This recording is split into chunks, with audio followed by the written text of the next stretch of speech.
hidden.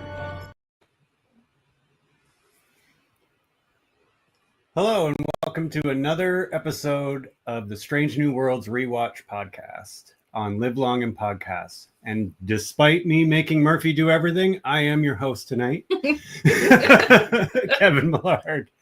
With me is a great panel. We have my wife Ashley, Chris Murphy. We're back. And Trek Trav. Thanks for the last minute sub-in. Yes. So let's go around and see whatever. I want to hear what Ashley thought of this episode first. You know what I thought of this episode. I loved this episode. I had so much fun watching this episode. This is exactly what I love in Strange New Worlds. Whimsy and utter joy. Oh, it's my favorite part of... I will forever be that person who defends every ridiculous, silly Star Trek episode. I love them. That's what I love about Star Trek. It's what got me onto Star Trek when I was a kid, was all of those silly original series episodes. And that's why I love Strange New Worlds, because we get episodes like this. They're not all these big, super epic things. We get stories, just day-to-day stories, and I love it. All right. Well, Chris, what did you think of this episode? You know what? I was enjoying it. It was feeling like a bit of a slow burn at the start, but once we got introduced to Rhys Darby's character, I was getting a little more into it. And I liked how quickly Spock and was quick to like snap out of it, and the way that happened. And obviously I liked the like kind of twist surprise ending at the end, which we'll get to. So I was kind of high on the episode, but I'm also, when I was watching this, I thought, man, I wish they released these episodes weekly. Getting two up front kind of feels like we only have so many. I don't want to burn through these so quick. I want to enjoy them. But then I watched the episode and was like, okay, I can see kind of why they put this up front. And I feel like they would get a lot of pushback from the general audience if it were to drop weekly, made people wait a week to watch this episode. So I get it. Yeah. And Trav, your thoughts? I loved the whole episode. Like, after Hegemony being quite dark and all the body horror, and which was, some of it was really cool, but this episode was such like a light, interesting thing. I did find the only thing is the Spock pining for Chapel, which I thought was a bit like, well, that's a lot, but I get why they're doing it. But otherwise, like when Rhys Darby turned up, we knew he was coming back this season, we'd been told. And I was like, okay, hopefully he's not as crazy as normal, which he wasn't. He wasn't quite, like, I've seen Rhys Darby in some stuff, and he can be really wacky. And in this, he's just childlike. He's just a bit unique. And obviously the surprise at the end just made me geekgasm in my pants, pretty much. But yeah, I genuinely, this is probably my favorite of the two. So. Really? Me too. Okay. So I accidentally spoiled myself on this episode, because we'll get to it in the screenshots, but when the new nurse is there, I know him from something, and immediately went to IMDb to see what else he was in. And I scrolled through the IMDb for this episode and saw the characters listed and went, oh shit. So as soon as Rhys Darby showed up, I knew exactly who he was going. Yeah. And who else was going to pop in. And but it was interesting to watch it knowing. So I knew who that character was. It was an interesting watch to see how he played that character in the episode. I thought this episode was pretty much a complete waste of time. No, his performance of Trelane was incredible. There's some funny moments, but the plot is just nowhere to be found. There's no stakes in this at all. No, but I think that's the point. There wasn't. Sorry, what was that, Trav? I don't think there's meant to be a plot. I think it was just meant to be a lot of fun, being a bit silly. Like I don't mind that in Star Trek. The original series did it a lot. There's a lot of episodes which have a thin plot with just silly in it, and I think that is very Star Trek to have that episode where it's just a silly bit of romp fun. That was just my feeling with it. Yeah. But I think that it was good. Like I know that not everyone's big on the Chapel and Spock relationship, but I'm also kind of glad that we got this where he has to process the fact that for those 3 months he waited for her, even though she said let's not wait. He did wait for her, and then she shows up without giving him any warning, which is a absolute bitch move. She shows up to the ship with her new boyfriend, like without calling him first to say, hey, I'm showing up with someone. I think this could have been a And much then- better episode about that than Also- what they did. Also, her new boyfriend, who's eventually going to leave her for the android that he makes. Yes. I do think though that the wedding scene at the end where Spock's talking to Chapel and he says what Roger Corby was going to say, like he pretty much uses Roger Corby's words to affirm that love, and you can see Ethan Peck does a really good job of, you can see that his heart's breaking because he knows that Chapel's actually in love with Roger Corby, and you can see that he's using those words to sort of let himself let it go, as well as just tell her that this is the person for you. I really love like the nuances in that scene in particular. Yeah, I'm waiting to see when he decides. And I think this has a lot to do with, because he's leaning into his humanity more in the last season and the first couple episodes of this season. I'm waiting to see when he kind of shuts that off and decides to put that aside and become the Spock that we know in original series, that doesn't really tap into those emotions that he's tapping into now. And I think this heartbreak is part of it. In the Man Trap, though, or the original pilot of TOS, Spock was very emotional. He was. Like, it's one of those things, like they haven't figured out the character yet, but if you take it in terms of Spock's character in Strange New Worlds and bring it up to that, it sort of fits with that first episode of TOS in a way, or the first production episode. Yeah. Yeah, I think there's a lot of course correcting going on with this season. It seemed like, the first 2 seasons, it was kind of like whatever goes. But now that they're in season 3 and there's going to be a definitive up to 5 seasons, so we get 2 seasons left of this show, there's going to be a lot more course correcting into the canon of TOS and things that happen that's going to start leading more into that lineage of episodes. We should all prepare ourselves for them to break it more often as well, though. Mm-hmm. It's also the 60th anniversary next year. So I'm pretty sure that they'll be building to something in the 60th anniversary. Because it would be silly if they didn't, considering it and Starfleet Academy are the only shows. Yeah. DS9 DVD Blu-ray release, guys.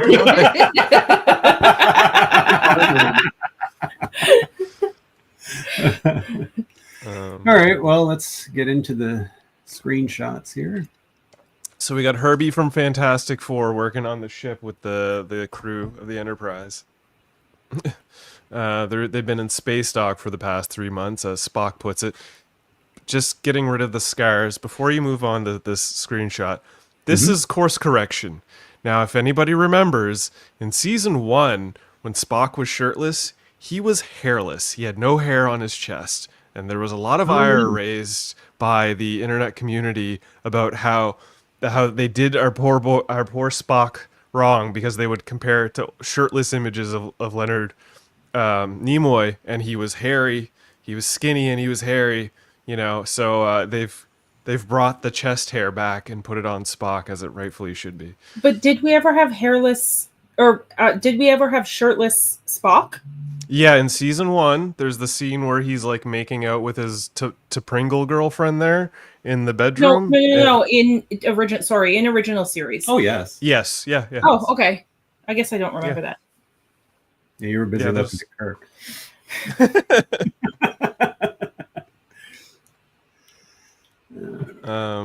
So I yeah, remember Spock's- Ethan Peck, right? I'll remember that. Now he's trying to decide between his two exact same uniforms. Yeah, important decisions as he's going to greet Christine at the teleporter as she's making her return from her medical sabbatical. And this is all good. Like, you know, you wouldn't expect him or a Vulcan anyway to be worried about what they're going to wear, but Spock, of course. And learn how to dance, because there's going to be a function that everyone's going to. And this I is where actually you really start getting a loved sense of the La'an silly. in this episode. I'm sorry. La'an in this This, episode was really good.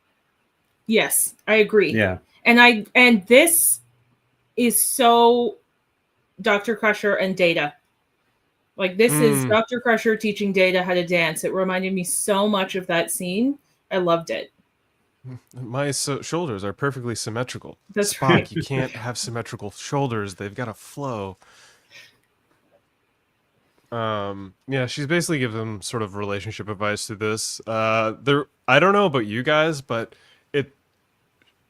La'an's very free. It seems like she's gotten over her Gorn. She knows that they're in hibernation. She's never going to have to think of them for the rest of her existence because they're going to be in hibernation for millennia and eons until we get to Starfleet Academy in the year 35-9000. So Yeah, this episode, it seems like she's spent 3 months in intensive therapy.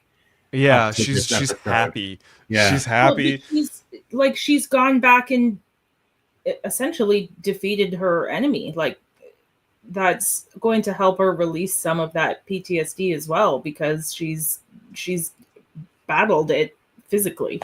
She got in the guts of the monster and rescued hundreds of people. Yes. Like, it's got to make you feel like a superhero. Yes. She wasn't the only survivor this time. She was able to save the rest of the people. Now, yeah, I know on that. I know there's a like a scene later because of the whole like thing, and but I don't contribute it to just like the mind washing. I believe that La'an might be getting a little crush on Spock, and then she's gonna have this like, do I like Spock or do I like Kirk? Yeah, I thought the same I was thing. just about to say it. Yeah. So yeah, we're at the teleporter here. We got Spock, Kirk, and Scotty. And he's like, "Oh, why are you here?" She's like, "Well, there's a guest, security reasons," and Spock didn't get the memo. Look at how excited he is. Yeah. So sad. We get introduced to Roger Corbin. Is it Dallas? Corbin Dallas? Dallas. Multi-pass. Multipass, and he's come with his multipass. He's not needing a room because he's going to be staying with Christine. Spock This was a good scene, like the awkwardness of like, where will you be staying, and the look that she gives.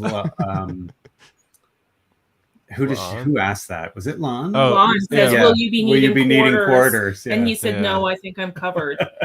Again, this felt so mean. Like I don't understand why she couldn't just send a message ahead to Spock. Like, why do this to him?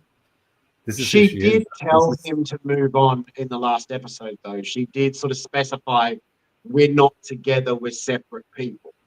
And Yeah, but I feel like if I was showing up to a function and I was seeing my fairly recent ex for the first time and I was bringing someone else, I'd give a heads up. Well, this is who she is, though. She's terrible in relationships. Yeah, that's true. She's pretty selfish. So yeah, he brought her a book. I guess it's like old Vulcan scripture, basically.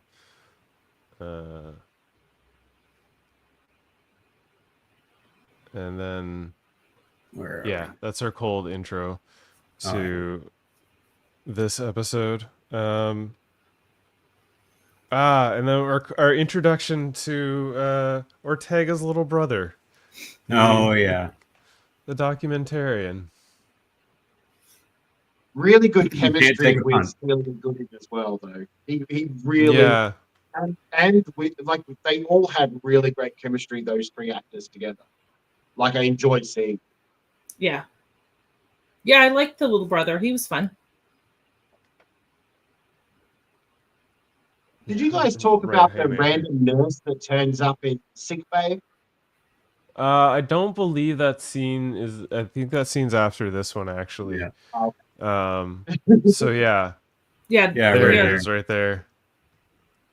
Yeah, I don't know how he did it. He won me over in like 5 seconds of time on screen. I was just like, Yeah, I liked him. Yeah, I was like, oh, cool, new guy. I like new guy. yeah, Oh, character that's we why don't know the ending.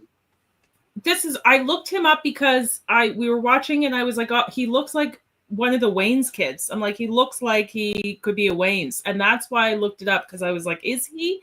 And then spoiled the twist ending. But Is Yeah. this Kid Cudi? Kid Cudi? The No, it's not rapper Kid who's Cudi. in it? I have no idea. I'm not cool enough. But it was just like, Yeah, no, basically he was telling Una how basically he didn't learn certain things at nursing school, and he was joking around. Really good bedside manner, and she was saying how much she liked him. Yeah. And he's like, well, I guess since Nurse Chapel's back, my tenure here is over. My days are numbered here at USS Enterprise. And she's like, well, maybe not so much. And then Mbenga lets him know that they've decided to hire him. Seems like we're getting a few new cast of characters from this episode, which I'm super down with. Yeah, it's good. The show could use an injection of people. they realized Yeah. in their emergency in the last episode that they were in grave need of medical staff. Like, man, we're really shorthanded around here. We need some We more. have two people that handle everything. so personally, what I think it means for me is I'm hoping they realize during hegemony that they have too many characters where we know the future of. Like, there's Yeah. and they're also spoiling the ending of that episode with the trailer. So putting new characters we don't know means that, some characters can die, which will be nice. Yeah. Yeah, there can be I some do tension. like it. I like that because I was in the last episode. I was like, Ortega's could die because we don't know her future. Like Right. she could die in this episode, and who like, and I do like having ones where we don't know. If the trailer hadn't said no, she's going to live in the next few episodes, we wouldn't have known. I didn't watch the trailer. Oh, lucky you. Yeah. We sort of get this brief conversation where Una's like, how's Patel? And he's basically like, she's doing well. Her body has pooped out all of the Gorn, and she looks like she'll be going back to work anytime soon. And sure enough, for the past 3 And here months, she is post-poop. yeah, she's looking quite comfortable, as any lady that post poop does. She's been living with Pike for the past 3 months. They've been canoodling, and they getting over their PTSD with Snuggles. He's asking her, so what ship are you picking? He's like, I got my pick of the lot. I could go on deep space, or I could go on cargo missions. Either way, I'm away from you. And I don't know about you guys, but I'm reading this scene. I'm like, is he gonna ask her to marry him? Is that I think eventually, happening? like, Yeah. I have but then seen maybe some she'll people freak out. I Sorry, have Trav? seen some suspicion online. There's some suspicion online that maybe she's not out of the woods. Like this is sort of going to be a continuing thing. So Does she birth the Gorn that Kirk fights? Oh, now that's a twist. That's why they're more humanoid in That's the why TOS. it's more. Yeah, that's why it's more humanoid, and it's not back on it in its home world. It didn't slingshot back to its space. If you're copying xenomorphs, you might as well go the whole way.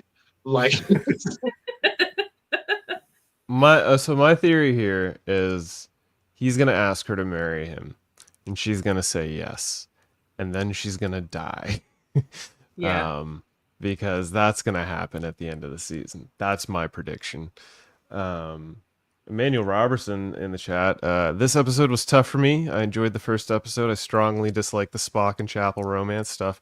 It was my least favorite part of season 2. And yeah, that's kind of a unanimous thing. I think everybody wasn't a fan of what they were trying to pull there, but I think they've kind of stuck the landing here with this episode. Because I think they're really tying just it up. gets I all- think they're going. Yeah. They're putting a bow on it, saying, "Let's move." Yeah. Yeah. So yeah, these two love each other, and they get Yeah. they get more schnoodles on. And then Then yeah, once again, Chris- though, those two have more chemistry in these first 2 episodes. That I think because he cared for her so much in the first episode, that in this episode, I feel like they're more of a couple now than they were in the last 2 seasons. Yeah. Oh yeah. Yeah, their chemistry this season is between Chapel and Spock are super. It's all super strong. Yeah. I was talking so about yeah. Pike and Patel. Pike Oh and- yeah, but yeah. That I also agree with. It was all very like, they seemed more like weekend flings for the first 2 seasons. Well, I think the first couple seasons, Pike had cold feet on it. He was sort of 1 foot in, 1 foot out because he knows his future.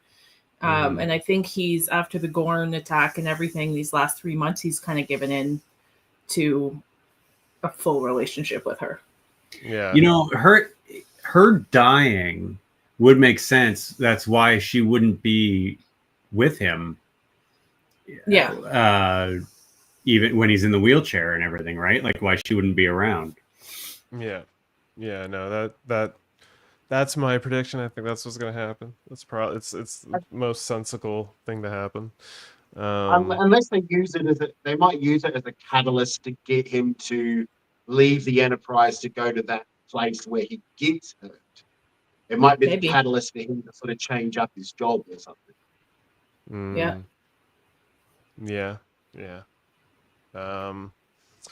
So yeah, here in this scene we got Christine basically, coming clean to Spock about how she's in a relationship with Johnny Be Good, and she's, really grateful for the gift, but she told him not to wait, and he needs to get over it.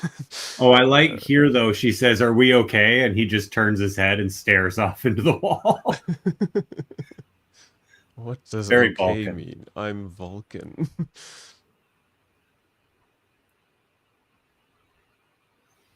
And then we're back to Ortega, her brother, and Uhura, who are hitting it off. The brother and Uhura. Ortega's like, "Wait a minute, you two are smiling and looking at each other, and this is the kind of chaos we can't. This is chaos and doom. This can't happen. This isn't happening." And they're like, "What? What? You can't handle us being friends? We're just being friendly." I love Uhura's outfit in this scene. It's so reminiscent of original series. Like, this is exactly what in the 60s they thought people in the future were going to dress like. I love that they called back to that.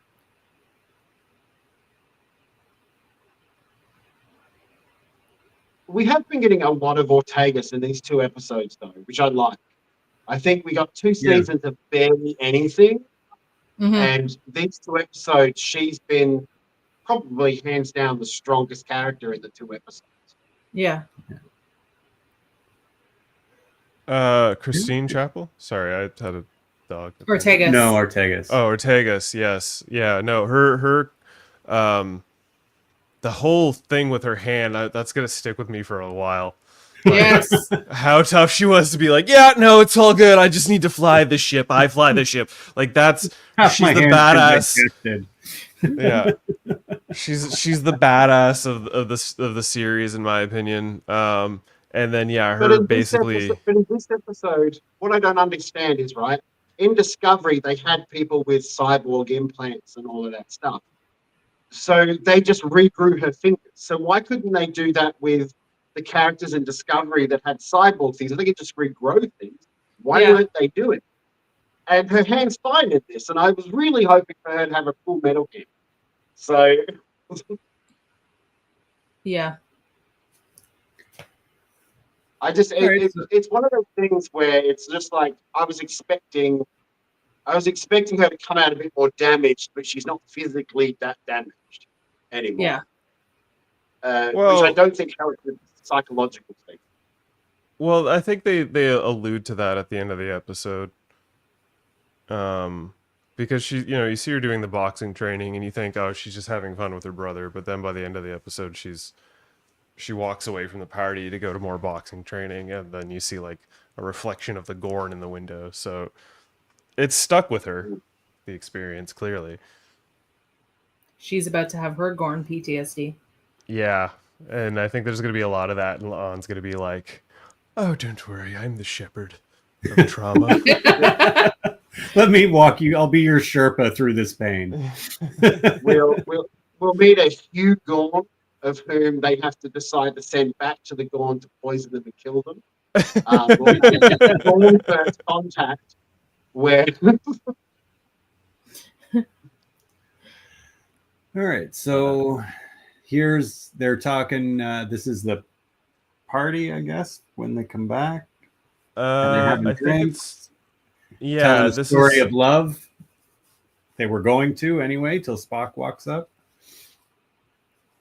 yeah, and he starts telling the story, and she's like, well, it's this thing, and she starts like reciting this poem that her mother told her, and Spock, you know, just interrupts and starts you know, quoting the poem, you know, Yeah. showing that he knows it, he knows Christine inside and out, and but it's clearly not getting the hint that that's a pretty rude thing to do. But yeah, they explain their whole like, oh, I'm, you know, super in love with him, and I think I kind of phased out here. I didn't follow what was happening. Ashley, do you He remember? was super nice.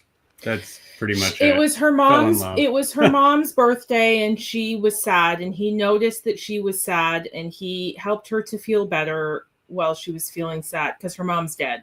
And so he Mhm. was helping her to feel better, and then she told him this story about the sun and the stars and the moon all at once, and he gave her this bracelet that looks like a universe. And that was romantic. Right. And then she kissed And him. that bracelet, I think, is also Trelane from the looks of it, because it looked like it just started being active, or maybe Trelane was the bartender. I forget. Trelane was the He's bartender. Okay. Yeah. Just because, you know, he turned into cosmic dust later, so I was like, oh, maybe he's in the watch. No, the bracelet, that's a type of stone that looks like that. I It's see. like a Okay. gem that looks like that. Okay. And it's rare. All right. Well, I focused far too much on that. Let's move forward. This is why we're all here doing this together. Yeah. Yeah, so this is And Trelane, this I is the believe, the bartender. bartender. Yeah. Yeah, so he's made himself look like a Vulcan to Spock. And I love that he's like, "Oh, I'm new here." This is Spock's ship, right? Or is Yes. this? Are they on the starbase? No, I believe they're on the. I think they're on the Oh, wait. yeah, I think they're on the ship at this point. Yeah, this feels like Enterprise's bar. Yeah, they're on the ship at this point. But they're in space dock, and they lost a bunch of I guess. personnel to the Gorn, so would make sense that they maybe have a new bartender. Right. He can- Yeah. So I believe during the scene, you know, Spock casually just wishes that it could be different between him and Christine. You know, he's not quite over the heartache of losing such a, you know, a catch of a lady. Yeah. And Trelane does his Trelane no problem. And Spock has a drink, and then he blacks out and wakes up the next morning Next to Christine. next to Christine, who has a ring on, and it's their wedding day. And shenanigans ensue, and the Q-isms happen, and everything's Q. I will say I do love hearing when he comes in or out of an illusion. Sorry. Yeah, when he comes in and out of illusions, there's a light click. Like Reese Darby does a full-on click, but there's like a light click to show that he's either broken in or something's changed in the illusion, which I really liked. It was just like a sound thing. Yeah, just a little audio click that happens for him. Happens for Christine at one point. Yeah, it gets pretty outlandish. You're getting the big signs. You know, it looks like every wedding venue that's ever wedding venued, except in space. We're back to dancing. yeah, it's Groundhog Day, but this day is wedding day.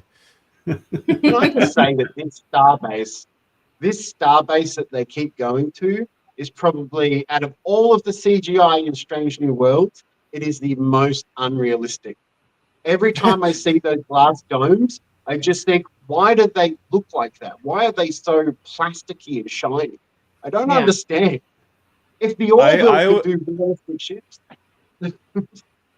I was when I was watching the scene, I was a little confused. I was like, are they on are they at the bar of the Enterprise? Did that get holodeck walls all of a sudden? I'm like, that doesn't make sense. Before I realized, oh no, they're actually down on the starbase in one of like the biohabit trees or whatever, and hence the lavish background. But the wedding planner's here. Now Trelane is the wedding planner. Yeah, an Andorian wedding planner. Yeah. Yeah, he starts, going through the motions of, hey guys, we're gonna have a great wedding. It's gonna do this and we're gonna do that. And this is where it was starting to fall apart for me. Rob wheels in his cakes, his human Vulcan concoctions of feel good times. I thought he was bringing in some sort of Bajoran orb. Yeah, that's what it looked like. Oh, that could be a callback to that. Yeah, I could see that. It looks a lot like it. Yeah. So yeah, he basically starts selling him on the cakes, and all the things they're gonna do. Gets Spock to try the cake. He doesn't like the cake. Let them eat cake. A lot of cake in this. I don't know what to like. This is. Yeah. I can see where this episode is a little bit weak at parts. Where it's like, all right, what are we doing here? But clearly, right now we're just making fun of Roger Corby. Yeah, old Robbie here. He's basically trying to sabotage the wedding every chance he get, because he was the only one that didn't get mesmerized by Trelane Q's power here. But he's making things change. Nobody's noticing that in front of their very eyes. Now they've got pink pecan, I don't know. I forget what they were called. Plinkos. They're eating Plinkos. They enjoy the Plinkos. Trelane's doing everything he can to keep Roger from talking to Christine. And he's just trying to keep the ball rolling because he really wants to play matchmaker. Make me a match. Yeah. Everybody in this episode, aside from, I guess, Spock and Roger, when they snap into it, is very cookie cutter, and they're meant to be for all intensive purposes. And it gets a bit dry, to say the least. Yeah. Captain Dave in chat, let them eat cake. So yeah, the orb of, or what was it? What were you saying? It was the Bajoran thing ends up being flowers. Yeah, the orb of the prophets ends up being the dead flowers of her mother. It wasn't kept at perfectly temperatured cryogenic levels, and the flowers are ruined once again, thanks to Rob's sneaky hands. Which is kind of wild because that's her mother's flowers. That's a Yeah. kind of a mean thing to do to stop the wedding. Like flowers die, get over it. it just shows intent that he doesn't have respect for her things, and he's willing to ruin things that she loves for what he wants. Is He's there not a any good proof guy. he actually did? There's any proof he did actually ruin it though? Because those flowers look like they've been dead for a while. He said that he was purposely trying to sabotage it later in the episode. Listen, He said, I've done everything I could possibly think of to sabotage the wedding. Something I like never that. thought the flowers though. I was like, the flowers were just an accident. That was my thought. Well, but he brought the cart in. So he brought the cart in with the flowers and the gross cake that Spock didn't like. I think he sabotaged everything on that cart. These are I kind the of thought emotion. I thought it was Sorry. Trelane trying to make Christine hate him more so than anything. No, it wasn't. I don't know. I mean, it seemed like Trelane was trying to get a win over, Spock and Christine. I don't think he was trying to make her hate him. No, I mean, but Trelane clearly trying to make her hate Roger Corby. I think Corby was trying to sabotage, and Trelane was getting upset and kept fixing things because every time something went wrong, he got frustrated and then fixed it. Yeah, and he was like, "You stay away, go over there," tell him all that stuff. Yeah. But Roger's got the emotional and psychological precursors of a man that's going to eventually choose a fleshlight over a real woman. Yes. Yeah, he's not a good guy. Yeah. Again, he has like Spock's pad and like breaks into his apartment because he's gonna go delete his vows. Oh yeah. And this is when he confesses that he's been trying to sabotage. Right, and that he knows he's the only one that knows. This isn't right. We're not supposed to be like this. And I did like this scene because Spock's like, "What do you mean? Everything's perfectly normal."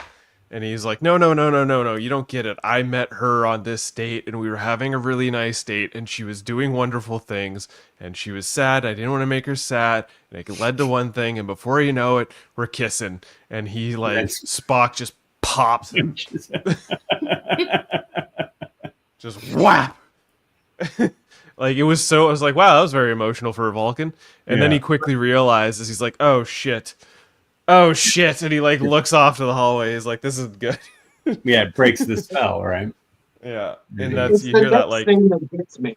That gets me. Why is Spock lying on the bed next to Roger Corby afterwards? Just take a nap. Well, he's probably... and I was like, who's he waking up next to now? He could have just been sitting in a chair. Well, that's it. He could have gone anywhere in that room, but he chose to just lie next to him in a very relaxed fashion until he woke up. That'd be creepy. It's a power move. He's establishing dominance. I would be terrified. It's like, did you knock me out and then lay next to me? Yeah, right. What did you do to me? That's all we do. Did you play dentist? I love here too when Corby is like, oh, maybe he wasn't able to put this spell on me because my mind is so sharp. I'm so intellectual. And Spock was like, between the two of us, it's not you. They both raise the same eyebrow. Yeah. In the comments, Captain Dave is asking, is Adam British now? Yes. No, he's been converted to an Australian. Is he? I couldn't have said it was Irish. I'm confused. Yeah. So these two basically quickly figure out that Trelane is the cause of all that's happening. But they don't figure it out right here. He just shows up. He's like, you need to wear your suit. It's a wedding day, sir. And Spock's like, that one's fine. And they proceed to, like, brush him off quickly. Oh, yeah, this part was funny because he's like, Mr. Roger. He's like, it's Doctor. I was like, and then they're like, yeah, I'll pick this suit. And as he's leaving, he's like, it's Doctor. He's like, it's Doctor.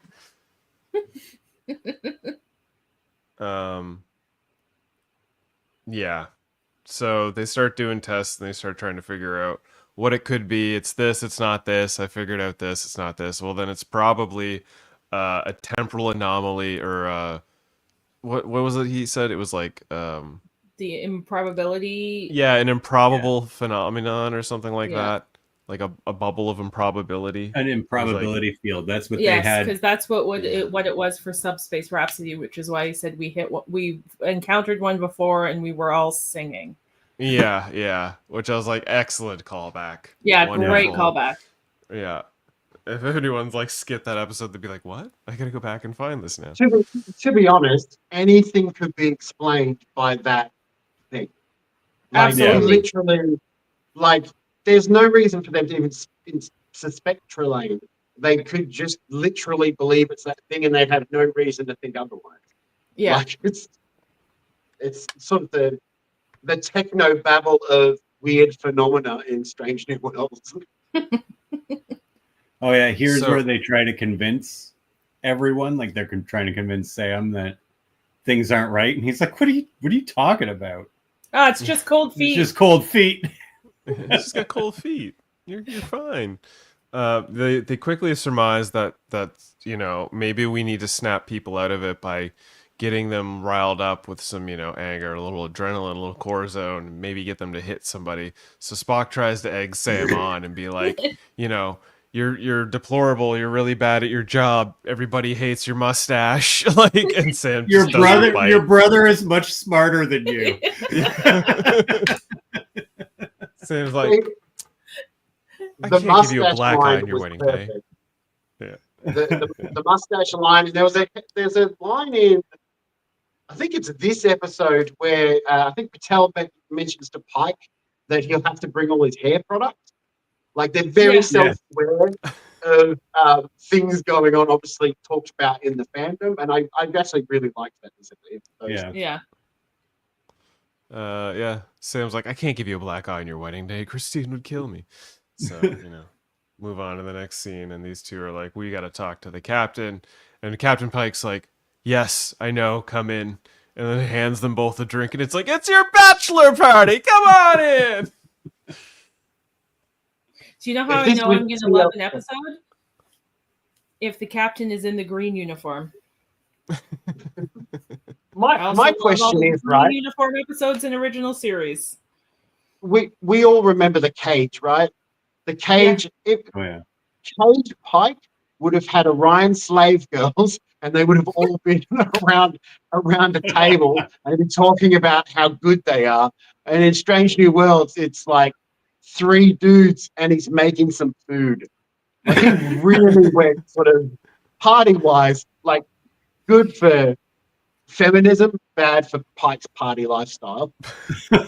He has a girlfriend now. He's moved beyond the cage, Pike. He has a full-time. He's in a full-time relationship. There's no more Orion girls. Yeah, it's only barbecues and charcuterie boards from here on out.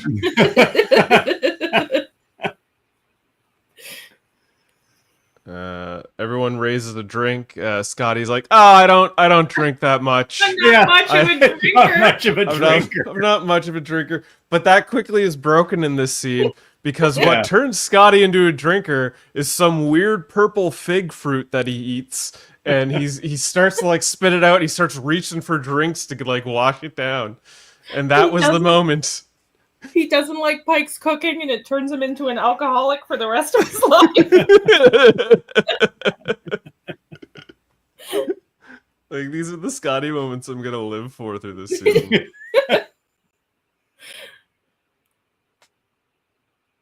Yeah.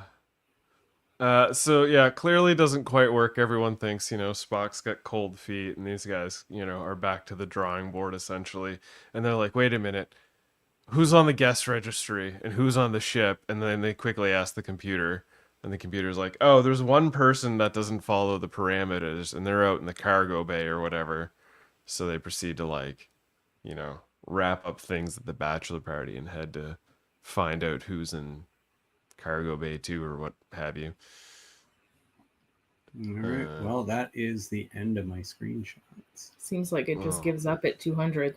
Yeah. Yeah, that sounds about right. So yeah, at this point, we get to finding Roger and Spock have figured out that it's Trelane that's doing all the chaos, all the shenanigans, and he's very much like, well, if you don't do what I want, everyone's gonna die. And he starts snapping fingers, and things start going red alert and shaky, and you know, Spock wakes up the next morning, and Trelane's like laying next to him, all like, so what are we gonna do today?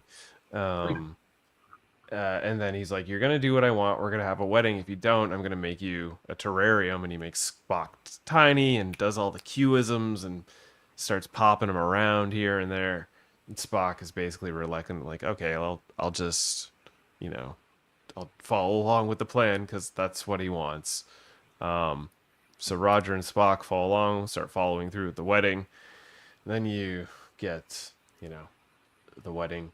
Christine comes down in her Vulcan green wedding dress, and you know, Spock standing there at the altar proceeds to give her this like beautiful vow, saying all these like heart professing things of love, and Christine snaps out of it, and she's like, this isn't meant to happen. This isn't and she right. starts looking around, and she's like, wait a minute. And Roger's been turned into a bulldog because he started speaking up during the vows. I also love the outfit that Trelane has Roger in, like this ridiculous frilly blue thing. It's the wedding singer. Yeah, so ridiculous compared to everyone else. One of my favorite too is she's like, no, I love Roger, and Trelane is like, but he's a dog. Right, and another funny moment for me was when Trelane's walking around, and his whole reason for doing it, everything he's doing is because he just doesn't like Robert Corby. He's a bit too pretty and a bit too smart, and he just like. I was just like, yeah, that's about right. Sounds about he was right. nosing around in our homeland, and he's just so pretty and smart and well dressed, and I hated him.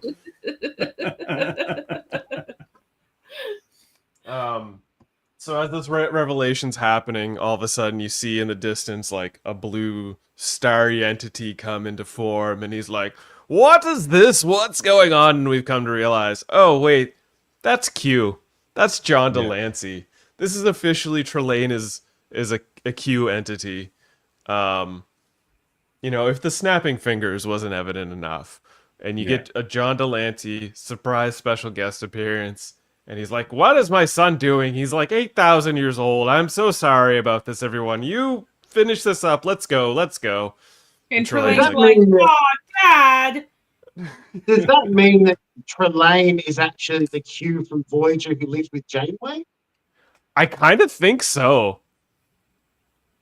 Yeah, I thought that too, because I'm like, in Voyager he says he wants a son, but if Trelane's calling him Dad and he is his son, did he just forget he existed and is like, I want to have a child, but is ignoring his previous child, or is this the same child? No, I think that's the only one. Yeah, I feel like it's probably the same kid, but because Qs don't have like a sense of, you know, time that we follow by, that he can just pop around and be like, you know what, I'm just gonna, you know, he's 8,000 years old from the time we've met him.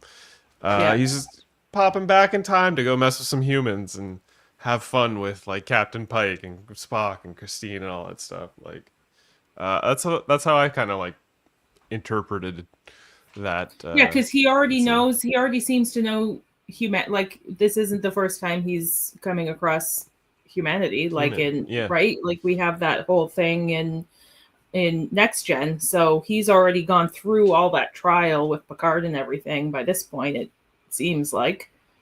Yeah. I was waiting to see if they would, like, put John Delancey in human form. He goes through the screen, but he just stays as a swirly blue. Yeah, Ashley was saying she was disappointed. I was a little disappointed. Yeah. I was actually really hoping it's Federation Day. I was really hoping for like a James Cromwell recording or a Captain Archer recording or something to do Federation Day. I thought, oh, that'd be really cool. And that's what I was disappointed at. Is like we got John Delancey, but at the same time, I would have loved more nods if it's Federation Day to the Federation.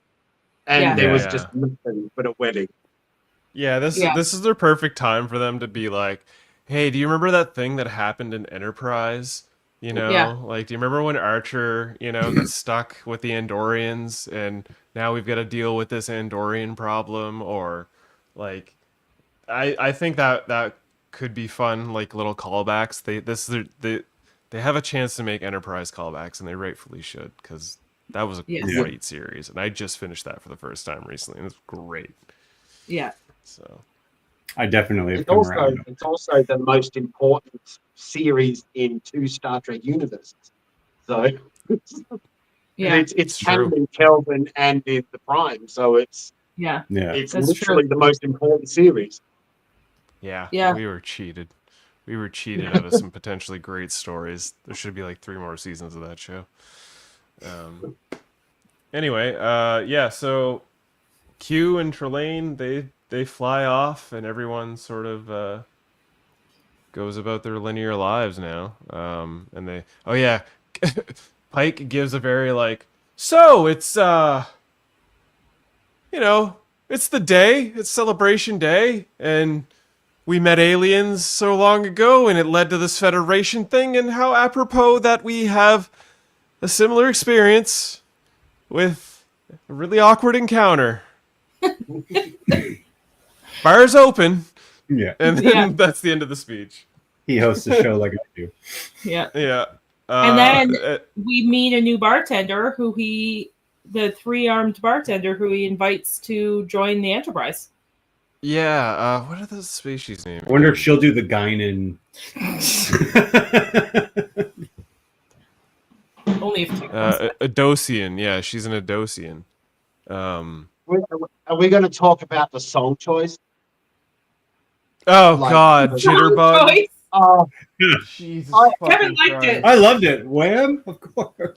If you want to know who Star Trek's target audience is, who the target audience is at this very moment, it's anyone who remembers the late 80s and early 90s. And that was the thing that got me. I was like, no. I'm just saying, Kevin goes, it's nice to see them go a little more contemporary than string quartets. But they could have just gone like this year, just get something wacky and out of place this year. But they chose Wham. They could have went with like Chapel Roan or Coldplay or something. They've learned from Discovery Season 1, and you shouldn't call back to someone until you know the full timeline and that they're not problematic. Well, they could have just done Fair enough. Frog or the hamster dance. I'm just saying, there's some musical artists that are in the clear that they could have gone with something a little more modern. When I heard Jitterbug, I was just like, oh, good Lord, what are we doing? What is this? What is this?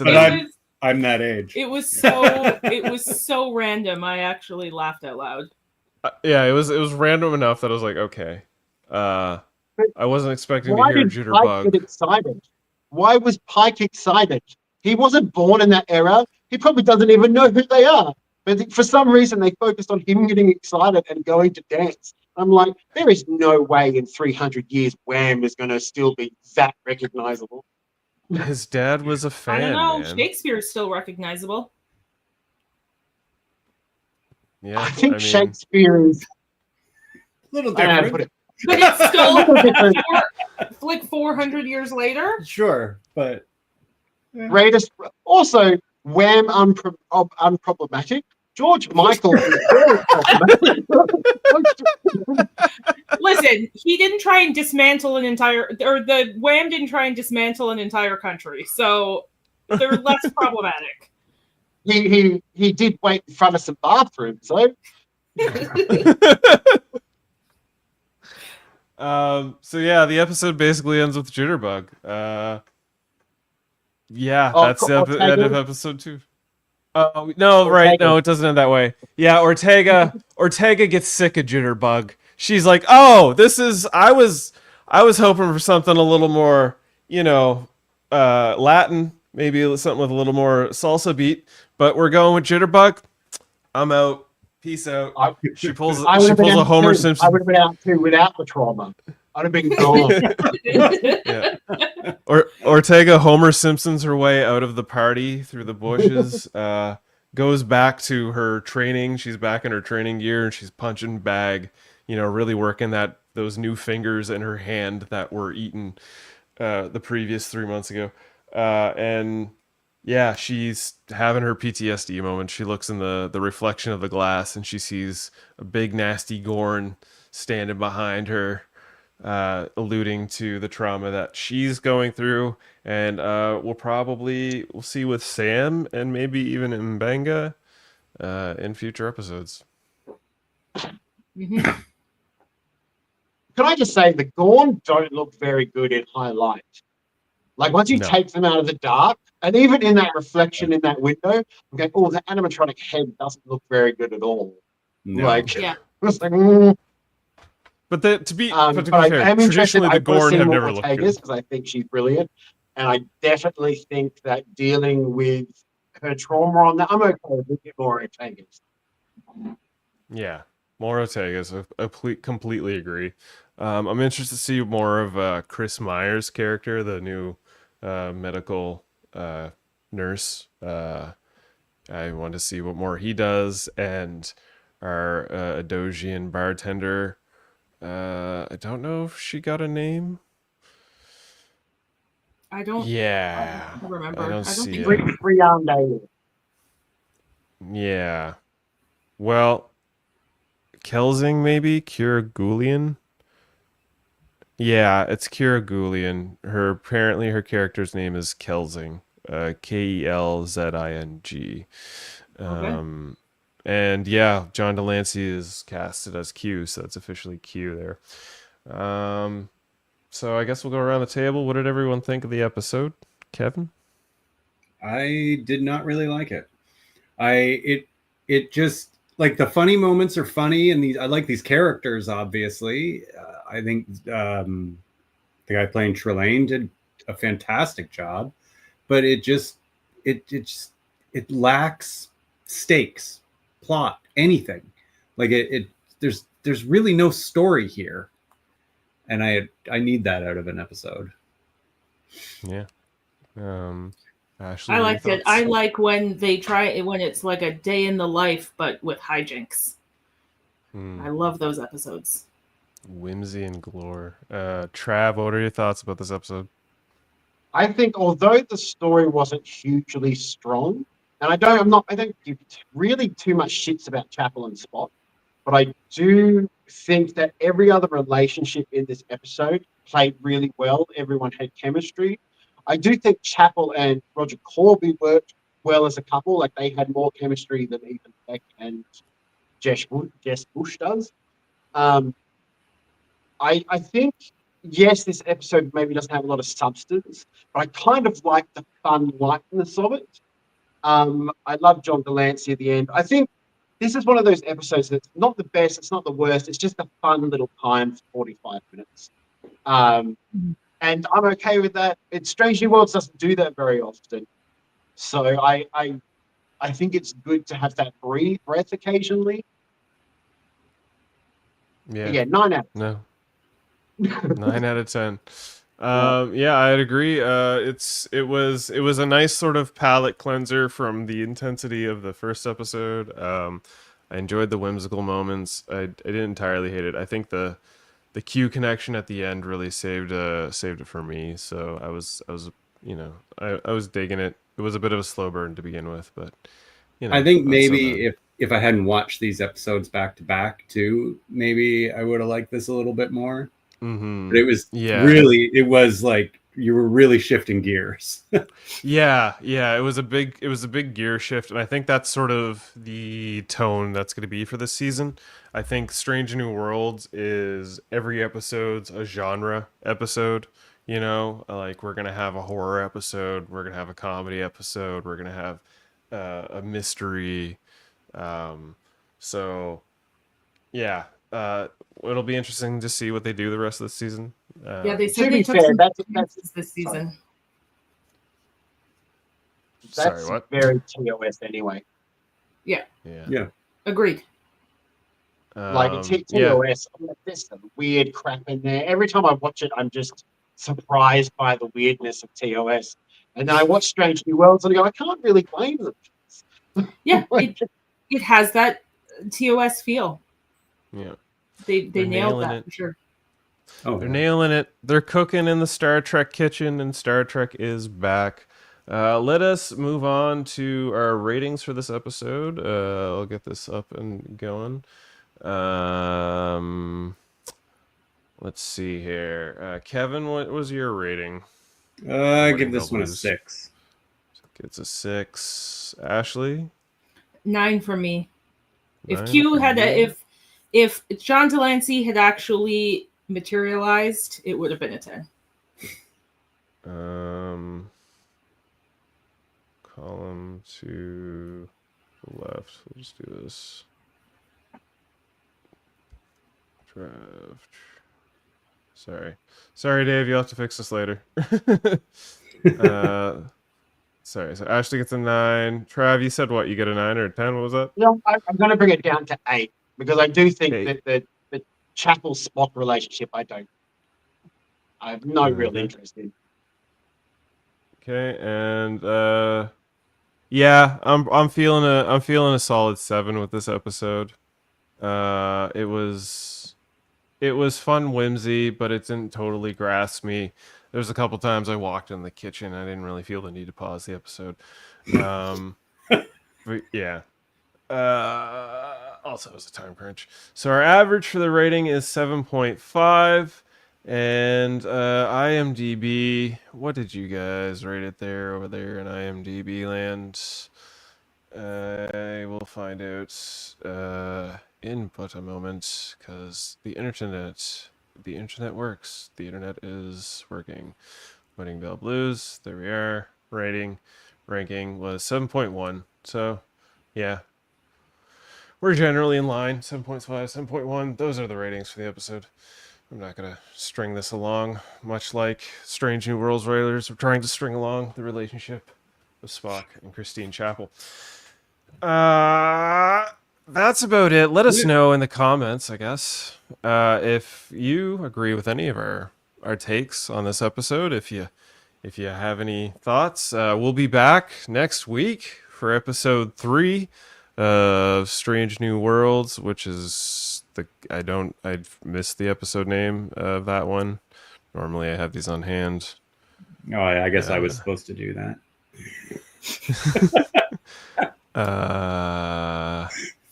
Shuttle to Kenfori. So it looks like we're going on an alien planet next week. And there's going to be some shuttle shenanigans. Yeah. Maybe we'll end up in a cave. We'll find out. With that, I guess we'll call it another episode of Strange New Worlds Star Trek Reviews. Come back, subscribe to Live Long and Podcast. Come back for more reviews. We got that going on. There's Man to the Moon or Man on the Moon, or what's that show you guys have been watching there, Kev? For All Mankind. Yeah, that's the one. Yeah, there's For All Mankind reviews, and eventually more wicked sci-fi reviews here. I Live Long and Podcast. I don't know what Dave does. Like I would normally play an audio clip. What was a funny line from the episode? I'm not really a drinker. Yeah, I'm not really a drinker. We'll call it there. Bye-bye. Beam up some Star Trek content with Live Long and Podcast. Tune in to X-Rated, the X-Men animated review show.